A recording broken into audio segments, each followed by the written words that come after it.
성경에 손을 얹고 성경이 없으면 가슴에 손을 얹고 말씀 전 기도하겠습니다. 전능하시고 자비로우신 하나님 아버지, 이것은 내 성경입니다. 성경은 내가 누구인지, 내가 무엇을 가졌는지, 무엇을 할 수 있는지 알려주십니다. 오늘 하나님의 말씀을 듣습니다. 이 시간 담대히 선포합니다. 내 마음은 깨어있고 심장은 열렸으며 나는 변화될 것입니다. 이제 나는 썩지 않고 쇠하지 않고 영원히 떠나지 않는 하나님의 말씀의 씨를 받습니다. 나는 말씀을 따라 변화될 것입니다. 절대로 이전과 같지 않을 것입니다. 나는 어제와 다르게 변화될 것입니다. 예수님의 이름으로 기도드립니다. 아멘. 하숙집을 운영하는 한 남자가 있었습니다. 그의 집에는 친절한 노인이 살고 있었는데 갑자기 그 노인의 눈이 영 거슬렸던 남자는 단지 눈이 마음에 들지 않는다는 이유로 한밤중에 몰래 그 노인을 죽였습니다. 그리고 거실 바닥을 뜯어서 시체를 숨겨 놓았는데 다음 날 비명이 들렸다는 이웃의 신고를 받고 경찰이 남자의 집을 찾아왔습니다. 시체를 절대로 들키지 않을 것이라는 확신이 있던 이 남자는 경찰들에게 아주 친절하게 대했고, 경찰은 집안에 살인 흔적이 없어서 워낙 여유가 있는 남자의 모습을 보고 의심하지 않고 그냥 돌아갔습니다. 그런데 그날 저녁부터 이 남자의 귀에는 마루에서 올라오는 커다란 심장 소리가 들렸습니다. 잘못 들었을 거라고 생각하기에는 잠을 잘 때도 밥을 먹을 때도 심지어 외출할 때도 그 심장 소리가 쿵쾅쿵쾅 들렸습니다. 결국 귀를 떠나지 않는 이 심장 소리 때문에 신경쇠약에 걸린 이 남자는 경찰을 찾아가서 자기가 죽인 사람의 심장이 아직도 뛰고 있다고 겁을 먹고 자수를 했습니다. 그리고 잡혀서 감옥에 들어갔는데 그 심장 소리가 죽은 노인의 것이 아니라 자기 심장의 고동 소리였다는 것을 깨닫습니다. 이 내용은 에드거 앨런 포의 고자질하는 심장이라고 하는 소설의 단편 내용입니다.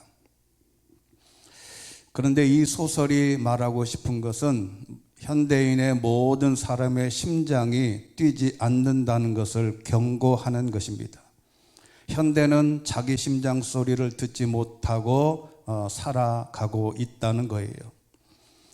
현대의 많은 사람들이 죄를 짓고 잘못을 저질러 놓고도 그 심장 소리를 듣지 못하고 아무렇지도 않게 살아가는 사람들을 신랄하게 비꼬는 것입니다. 이런 내용이 성경에도 있습니다. 사도행전 24장 16절 보면 그렇기 때문에 저는 하나님과 사람 앞에서 항상 거리낄 것 없는 양심을 지니려고 애쓰고 있습니다. 여기 양심이라고 하는 단어는 이 헬라어 단어가 주는 것은 공통된 지각이라는 뜻도 있지만 중요한 것은 도덕적인 선과 악을 구분하는 마음이 양심이에요.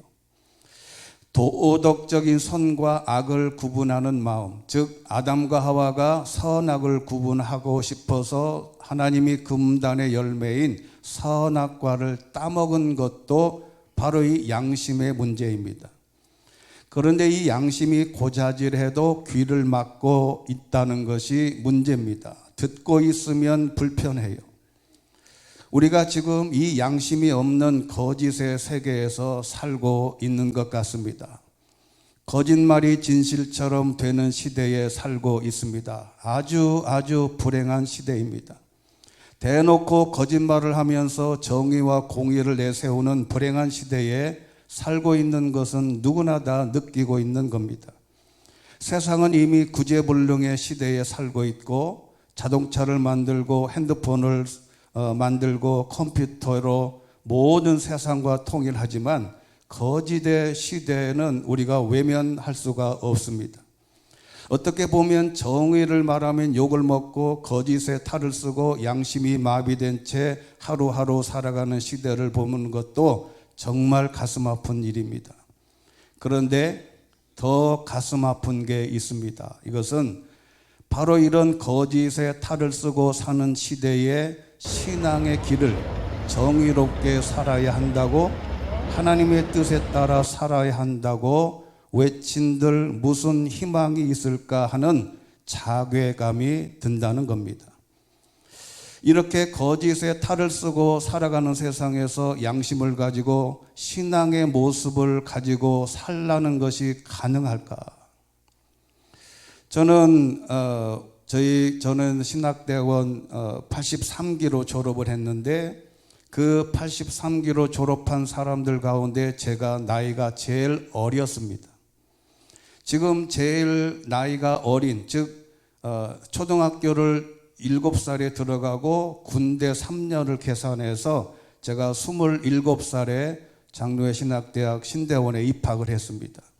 그리고 32살에 5년이 지난 후 목사 안수를 받았는데, 제가 목사가 된 이후에 이런 고민을 할 줄은 꿈에도 몰랐습니다.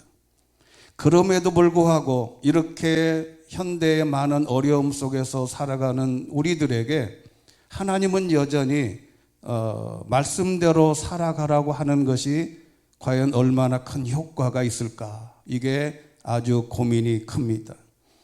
그럼에도 불구하고 오늘도 하나님의 말씀에 집중해야 하는 것은 하나님이 우리에게 말씀하시기 때문에 그렇습니다. 눈물을 머금고 외쳐야 하는 시대의 아픔 앞에 정말 가슴이 아픈 시대를 살고 있습니다.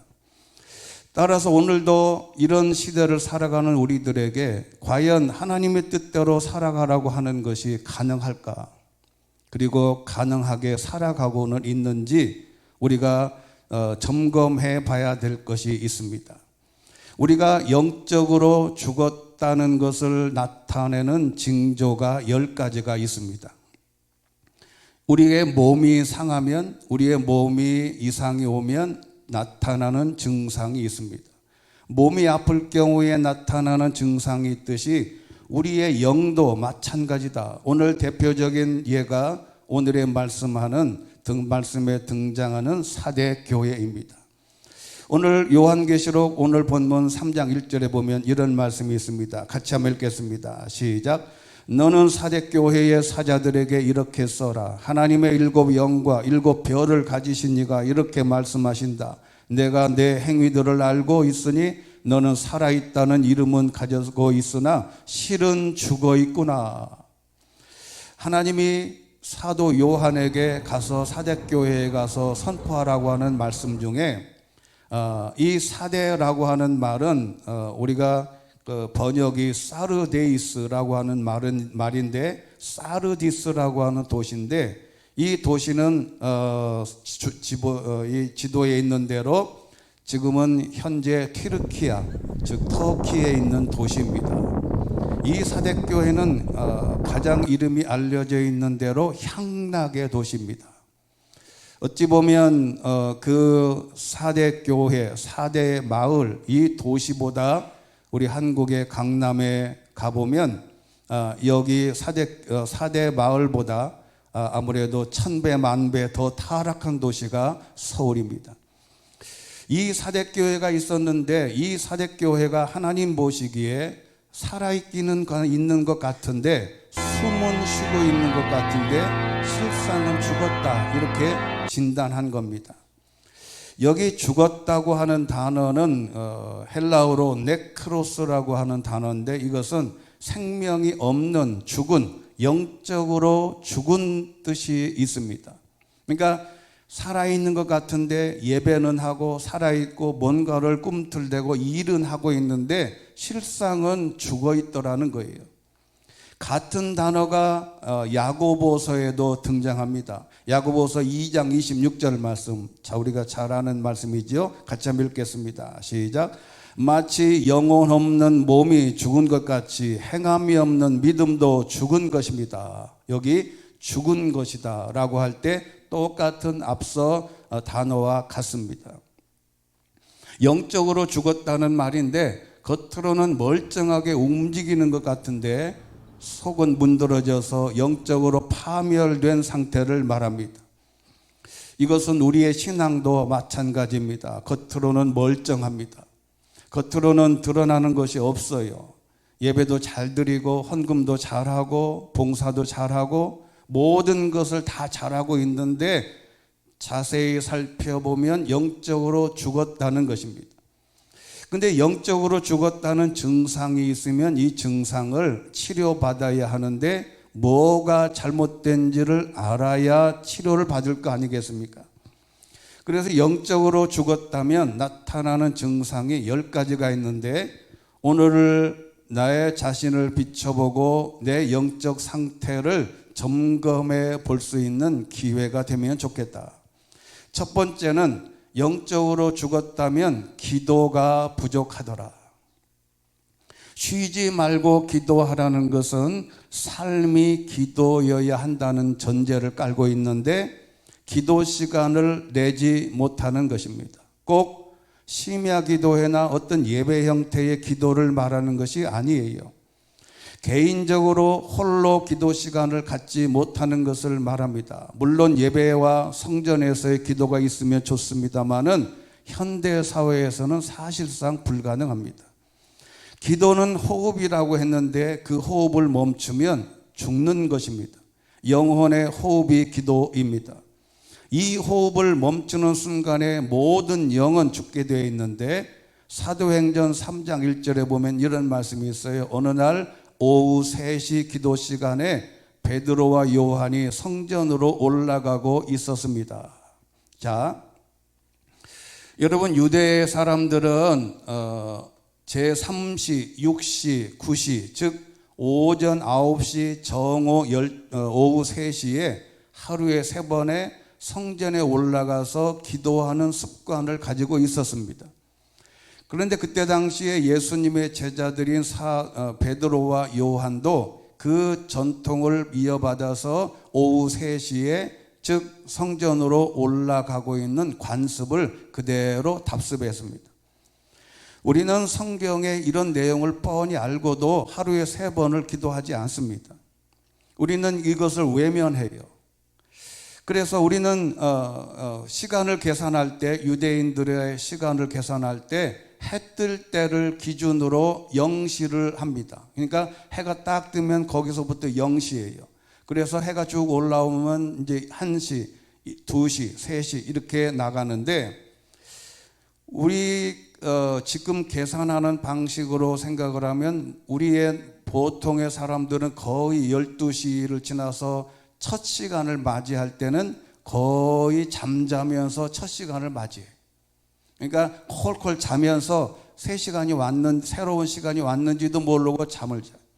근데 유대인들은 정상적인 시간에 눈 뜨는 시간을 첫 시간으로 잡아서 그래서 하나님은 말씀합니다. 첫 시간을 하나님 앞에 드려라. 바로 그 시간이에요. 그러니까 눈을 뜨는 시간이 첫 시간이에요. 그래서 성경에 보면 앞에 말씀드린 대로 제1시가 바로 우리가 생각하는 대로 계산을 하면 3시는 오전 9시고 그 다음에 6시는 12시고 9시는 오후 3시가 되는 겁니다. 그 전통을 유대인들은 지금도 지켜오고 있어요. 우리는 좋은 전통은 이어받고 나쁜 것은 버려야 하는데 그래서 성경을 읽다 보면 이 유대인들의 삶의 습관을 따라서 기록된 본문들이 많아요. 대표적인 구절이 시편 55편 17절입니다. 저녁이나 아침이나 한낮이냐. 그러니까 이걸 거꾸로 했는데 저녁은 오후 9시고 오후 3시고 아침 한낮이나 내가 부르짖을 때 기도할 것입니다. 그러면 그분이 내 소리를 들으실 겁니다 라고 했습니다. 그리고 다니엘서 6장 10절에도 창문을 열어둔 채로 다락방에서 예루살렘을 향해 하루 3번씩 무릎을 꿇고 하나님께 기도드리며 감사를 올렸다. 여기도 그 유대인의 습관을 말하는 것입니다. 이런 전통에 의해서 기도하는 것인데, 우리도 아무리 바쁜 시간이지만 이런 시간을 갖는 것이 중요하다. 제가 방법을 알려드리겠습니다. 일단 여러분의 기도 제목을 10가지를 쓰십시오. 요즘에는 핸드폰에 다 기록을 할 수 있어요. 핸드폰을 기록을 하든지, 그리고 써서 핸드폰 사진을 찍으세요. 찍고 여러분이 가지고 있는 핸드폰 알람에 오전 9시, 12시, 3시에 맞춰놓고 알람이 울리면 그 핸드폰에 기록된 하나님의 기도 제목을 10가지를 읽고 마지막에 예수 그리스도 이름으로 기도합니다 라고 하면 됩니다. 기도를 10시간을 하는 거 중요하지 않아요. 오히려 더 중요할 수도 있는데, 이렇게 시간을 맞춰놓고 기도의 제목을 놓고 기도하면 거기에 놀라운 기적이 일어납니다. 내가 생각하지 못했던 사람을 만나게 되고, 내가 생각하지 않았던 지혜가 생기기도 하고, 이렇게 기도하다 보면 정말 꿈 같은 일이 벌어지게 될 줄로 믿습니다. 요 기도의 제목, 기도의 방법을 알려드리니 그 방법대로 한번 해보시기를 추천드립니다. 그리고 두 번째는 영적으로 죽었다는 신호. 두 번째는 성경을 읽기에 부족하더라. 우리나라 사람은 많이 책을 읽지 않는다 그래요. 요즘에 더더군다나 핸드폰을 지하철을 타고 보면 100명이 탔으면 거의 100명이 다 핸드폰만 쳐다보고 있어요. 요즘은 유튜브 같은 것에 모든 시간을 빼앗겨서 성경 읽을 시간이 부족합니다. 그런데 왜 성경 말씀을 이해되는 말씀으로 읽어야 되냐 하면, 시편 119편 105절에 보면 주의 말씀은 내 발의 등불이요 내 길의 빛이다. 어두운 세상에서 등불을 켜고 다녀야 되는데 하나님의 말씀을 읽지 않으면 이게 등불이 없어서 헤매가 되더라. 119편 130절에 보면 주의 말씀을 펼치면 빛이 나와 우둔한 사람들에게 깨달음을 줍니다. 주의 말씀은 내 발에 빛이고 어둠 속을 다니기가 힘들 때 내 삶에 빛이 있어야 말씀의 기준이 돼야 한다는 겁니다. 하루에 한 장이라도 이해되는 성경으로 읽으시게 되기를 주의 이름으로 축원합니다. 그리고 세 번째는 영적으로 죽었다고 하는 신호가 교회 갈 시간이 없다는 겁니다. 놀러 갈 시간은 있어요. 그런데 교회 갈 시간만 없어요. 제가 상당교회, 이문동교회, 잠실교회에서 거의 10년간 부목사 생활을 했는데, 그 이후에 담임 목사로 섬기면서 느끼는 것은, 교인들은요 조그마한 핑계만 생기면 어떻게든 교회를 빠지려고 하더라고요. 하여간 무슨 핑계만 대면 모든 핑계를 대서 어떻게든지 교회를 빠지려고 해요. 아마 사탄의 작업 같은데 핑계가 많아요. 자기 애가 배만 아파도 교회를 빠지는 사람을 봤어요. 영적으로 죽은 상태라 그렇습니다. 그래서 교회에서 왜 안 나왔냐고 제가 부목사 할 때도 전화해 보면 어디가 아파서 못 나갔대. 근데 그 이튿날 월요일 날 떡하니 돌아다니는 걸 제가 몇 번이나 봤어요. 아프다며 라고 하는 말을 못해요. 영적으로 죽은 상태라 그런데 영이 배고픔을 느끼지 못하면 이미 우리의 영적 영은 죽은 것이다. 우리가 잘 아는 대로 예배에 관한 구절 두 가지를 소개합니다. 늘 예배 전에 말씀드리는 요한복음 4장 23절, 참되게 예배하는 자들은 영과 진리로 아버지께 예배 드릴 때가 오는데 바로 지금이 바로 그때다. Today, now, 지금이란. 아버지께서는 이렇게 예배 드리는 사람들을 찾고 있는데 하나님께서 예배 드리는 사람을 못 찾으면 얼마나 가슴 아프겠냐. 그 예배 드리는 방법은 지난번에도 말씀드렸지요. 로마서 12장 1절 말씀, 여러분의 몸을 하나님께서 기뻐하시는 거룩한 산 제물로 드려라. 그 예배는 내 몸이 움직여서 교회에서 예배해야 한다는 것을 전제로 합니다.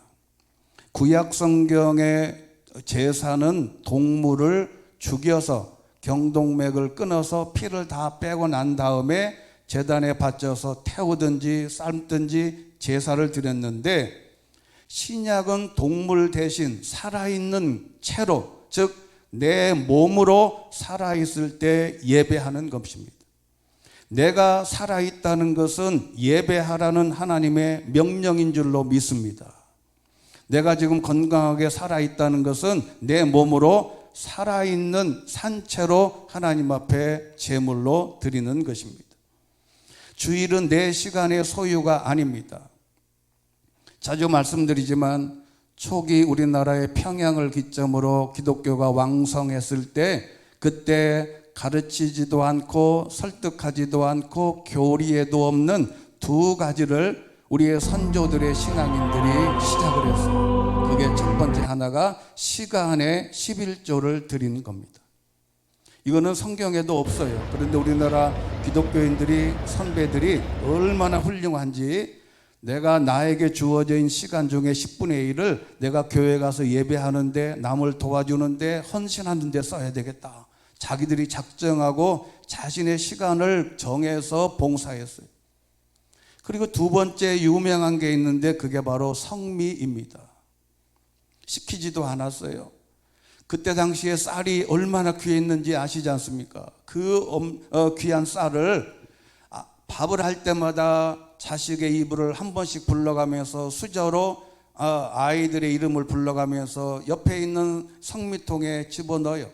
그리고 10사람이면 10번을 찍어서 다 놓은 다음에 그거를 주일날 가져와서 그것을 헌금으로 주회전에 드려서 그것을 이웃 사람들에게, 때로는 목회자들의 양식으로 제공했다는 것은 세계 교회 역사에 없는 것입니다. 얼마나 훌륭해요. 그런데 오늘 우리가 말씀드린 것은 시간의 11조 가운데 중요한 것은, 하나님 앞에 시간을 드린다는 것은 내 생명을 드린다는 것과 같다. 그리고 네 번째,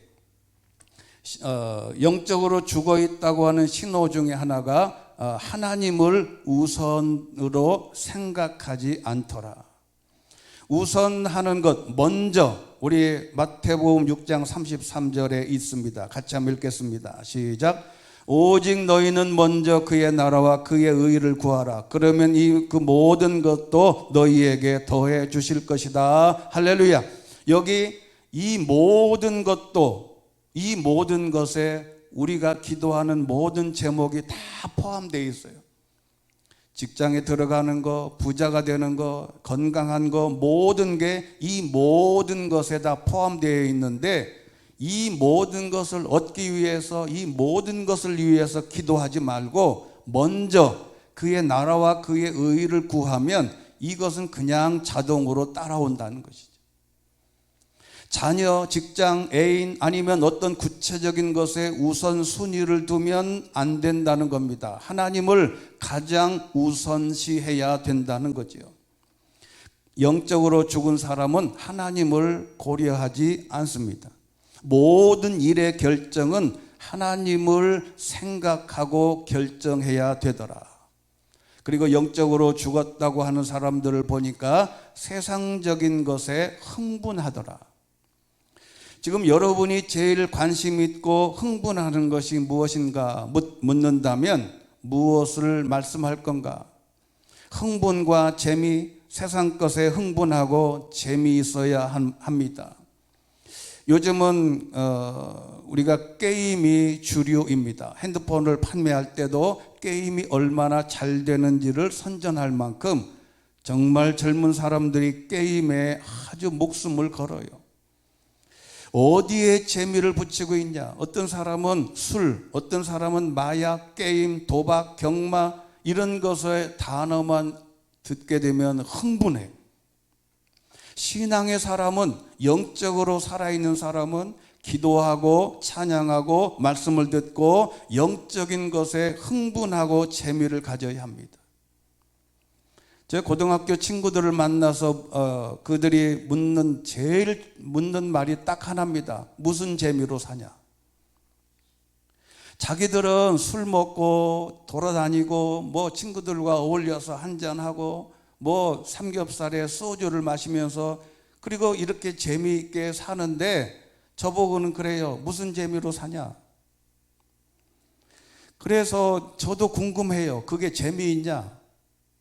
여러분, 교회 가는 것이 흥분되고 교회 가는 것이 기쁨이 되고 아침에 일어났는데 오늘 교회 갈까 말까 그게 아니고 오늘 주일인 게 너무 감사하고 주일인 게 너무 흥분되고 오늘 내가 교회 가서 성도들을 만나서 함께 지낼 걸 생각하면 마음이 막 흥분되고 기뻐해야 되는데 요즘은요 게임 산업이 압권입니다. 어디를 가든지 어린아이들은 이렇게 카페나 가보면 아이들을 데리고 와요, 부모들이. 그런데 부모들이 거기서 차를 마시고 즐겨야 되는데 애들을 데리고 오면 애들이 막 돌아다녀요. 그러면 어떻게 하냐 보면 거기서 아이들한테 핸드폰을 켜주고 아이패드를 갖다가 영화나 게임을 딱 하게 하면 아이들이 조용해. 그러면 부모들도 자기들 할 일들을 한단 말이에요. 그런 모습을 보면 너무 불쌍해 보여. 그 아이가 벌써 초등학교도 들어가지 않았는데 벌써 아이들이 요즘에 어린 아이들이 이 산부인과에서 태어날 때 이렇게 하고 태어난답니다. 손이 나오면 이렇게 하고 이렇게 태어난대. 이거 왜죠? 화면을 늘리는 거. 이게 화면을 늘리는 거. 이렇게 하면 화면이 다 늘어가잖아. 어떤 애는 TV를 갖다 이렇게 하는 거예요. 여러분, 부모가 귀찮으니 아이들한테 핸드폰을 쥐어주고 그들은 편할지 모르는데 이 게임에 흥분하기 시작하면 책이 눈에 들어오지도 않고 책을 읽어도 머릿속에 박히질 않아요. 우리는 그래서 세상적인 것에, 돈 버는 것에 나의 이성과 삶을 마비시키는 것을 점검해 볼 필요가 있다. 그 다음에 6번째는 영적으로 죽은 사람들을 보니까 변명으로 가득하더라. 변명이 많아요. 변명이 많으면 시작이 되면 답이 없어요. 여러분, 변명의 가장 큰 압권의 사람이 있지요. 아담과 하와입니다. 선악과를 먹지 말라고 해서 따먹고 나서 하나님이 아담과 하와를 아담을 먼저 신문했어요. 그랬더니 아담은 누구 탓을 해요? 하와가 먹으라 그래서 그랬다. 그랬더니 너 하와는 왜 그랬냐 그랬더니 뱀이 따먹으라고 해서 그랬다. 남 탓을 한단 말이죠. 예를 들어서 하나님의 일에 시간을 들여라, 뭘 해라 그러면 이렇게 얘기하는 사람도 봤어요. 우리 애가 지금 3살인데 얘가 초등학교만 들어가면 내가 교회 시간 내서 봉사하겠대요. 그래서 저도 한 3년을 기다렸지요. 그래서 이제 초등학교 들어가고 봉사를 하시죠 그랬더니 이제 이 아이가 졸업하고 중학교만 들어가면 하겠대. 중학교 졸업하고 기다렸죠. 그랬더니 고등학교만 졸업하면 된대. 그리고 대학을 가면 내가 이제 자유롭다는 거예요. 대학 입시가 끝냈어요. 그랬더니 우리 애가 결혼만 하면 되겠대. 그래서 결혼했어요. 그래서 시간 될 줄 알고 얘기했더니 아니래. 우리 애가 아기를 낳는데 손주가 났다는 거예요. 그래서 손주가 커서 초등학교만 들어가면 내가 봉사하겠다는 거예요. 그러면 이 세대가 이 시간이 얼마나 지났어요? 이제 봉사할 시간은 없는 겁니다. 변명과 이유 대다가 인생이 훅 가는 거예요. 그 말씀이 이미 성경에 있습니다. 시편 90편 10절 말씀 같이 읽겠습니다. 시작. 우리의 일생이 70이고 혹시 힘이 남아 더 살아봤자 80인데 그저 고통과 슬픔의 연속이며 그것도 금세 지나가니 우리가 멀리 날아가 버리는 것 같습니다. 사람이 70인데 강건하면 80인데 바람과 같이 지나간다. 시간을 들여야 합니다. 내 시간이 아무리 없어도 하나님과의 관계된 일에 투자할 수 있게 되기를 주의 이름으로 축원합니다. 그리고 7번째는 섬기는 일에 관심이 없어요. 어떻게든 교회 일도 헌신과 섬김이 아니라 어떨 때는 높임 받으려고 하고 높은 자리 뭔가 티나는 것에만 관심을 갖는 경우가 있더라. 이미 예수님께서 이렇게 말씀하셨습니다. 마가복음 10장 45절 인자 역시 섬김을 받으러 온 것이 아니라 섬기러 왔고 많은 사람들을 구원하기 위해 치를 몸값으로 자기 생명을 내어주려고 온 것이다. 섬김은 우리가 잘 아는 단어입니다. 디아코네오라고 하는 단어는 한마디로 종이 되는 것을 말합니다. 교회는 주인이 되려는 사람과 종이 되려는 사람으로 나뉘는데, 주인이 되려는 사람이 많을수록 교회는 사대교회처럼 죽은 것이나 다름이 없다. 종이 되는 것이 예수님처럼 되는 것이다. 요한복음 12장 26절 보면 나를 섬기는 사람도 함께 있을 것이다. 누구든지 나를 섬기면 내 아버지께서 그를 귀하게 여기실 것이다. 하나님을, 교회를, 굳은 일을 섬기게 되시기를 주의 이름으로 축원합니다. 그리고 여덟 번째는 자기 중심적이다. 자기밖에 모를라요. 어린아이의 신앙입니다. 어린아이는요, 오로지 자기 중심적입니다. 항상 자기 중심적이어서 다른 것에 눈에 들어오지 않습니다. 오직 내 자아만 관심이 있어요. 여러분, 그 데이비드 브룩스라고 하는 사람이 쓴 책이 두 번째 산이라고 하는 유명한 책이 있습니다. 이 책은 우리가 잘 아는 빌 게이츠라는 사람이 자신은 사업으로 성공하고 세계 제일의 부자지만 본인이 이 데이비드 브룩스라고 하는 두 번째 산이라고 하는 책을 읽고 감동받았다, 이렇게 고백을 해서 미국 사람들에게 큰 반향을 일으킨 책입니다. 이 사람이 이런 신앙의 사람인지는 잘 모르겠으나 이분이 이렇게 얘기를 해요. 사람에게는 산이, 첫 번째 산이 있고 두 번째 산이 있는데, 첫 번째 산이 개인주의적인 삶이라면 두 번째 산은 관계주의의 산을 말한다. 첫 번째 산이 자아를 세우고 규정하는 것이라면 두 번째 산은 자아를 버리고 내려놓는 것이다. 첫 번째 산은 무엇인가를 얻는, 획득하는 것이라면 두 번째 산은 무엇인가를 남에게 주는 것이다. 첫 번째 산이 정복하는 것이라면 두 번째 산이 오히려 나를 정복하게 내어놓는 것이다. 한마디로 뭐냐면 두 번째 산은 좋은 인생이란 자기 자신에서부터 타인을 향한 봉사로 나가는 것을 말한다. 성경에서 이미 말씀했어요. 섬기는 삶으로 나가는 것이다. 그런데 많은 사람들이 성경에서 이미 한 말을 이렇게 인용해서 이렇게 풀어놓으면 사람들이 위대하다고 생각을 해요. 이미 성경에는 다 있습니다. 고린도전서 13장 11절에 내가 어린아이였을 때 어린아이와 같이 말하고 어린아이같이 이해하고 어린아이같이 생각을 했습니다. 그러나 어른이 돼서는 어린아이의 일들을 버렸다. 14장 20절 말씀 보면 생각하는 데는 어린아이가 되지 말라.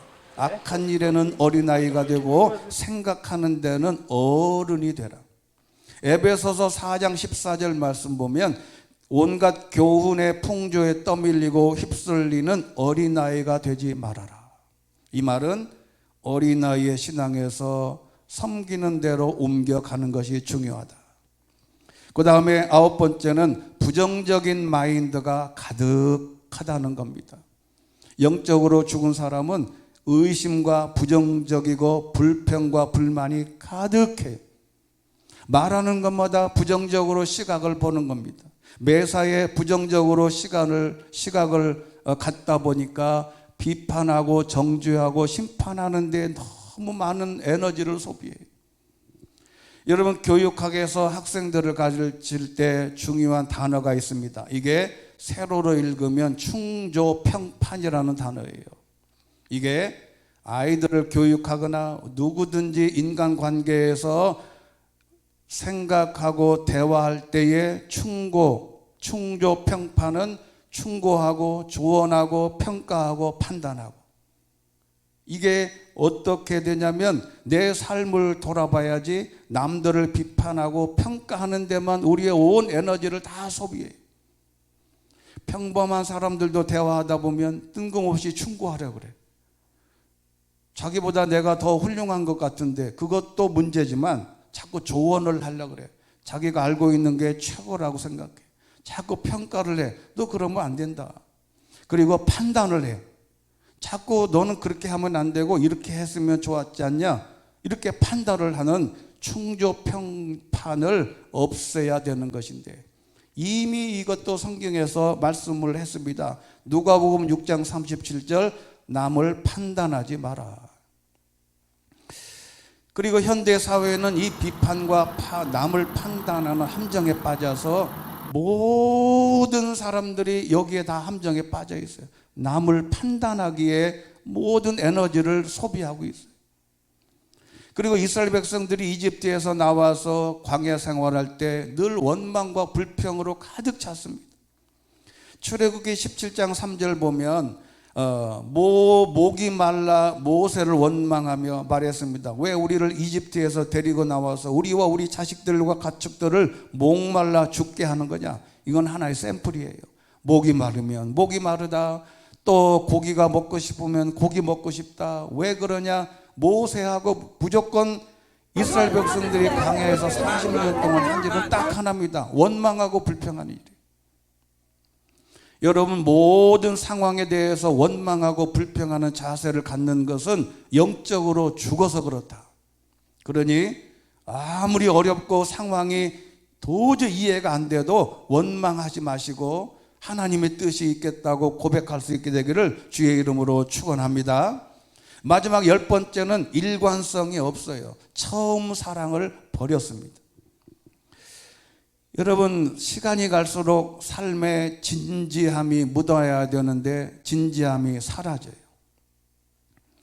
여러분 이단이라고 하는 단어의 뜻을 보면 이단은 다를 일자와 단자가 바를 단, 끝단자를 씁니다. 근데 이게 무슨 얘기냐면 이단은 가만히 보면 끝이 달라요. 우리나라의 모든 이단의 교주들은 처음에는요 잘 시작을 했어요. 장로님으로 목사로 아주 잘 나가다가 너무 잘 나가다가 끝이 확 변한 거예요. 이단입니다. 끝이 달라져요. 요한계시록 2장 4절에 에베소 교회를 향한 하나님의 언급이 이렇게 되어 있습니다. 내게 책망할 것이 딱 하나 있는데 첫사랑을 버렸다. 처음 사랑, 처음 가졌던 신앙의 절개, 처음에 가졌던 하나님을 사랑했던 열정이 식어가고 점차 일관성이 없고 변죽이 죽을 듯해서 신앙생활이든 교회 생활이든 이렇게 되는 것은 영적으로 죽었기 때문에 그렇다. 나는 신앙생활하면서 제가 가장 싫어하는 단어 중에 하나가 상처받았다는 말이에요. 물론 상처를 받고 마음이 상할 수는 있는데 신앙생활에 영적으로 살아있는 에너지가 풍성한 사람은 어떤 말을 해도 상처를 받지 않습니다. 하나님의 믿음으로 이겨나가는 것이에요.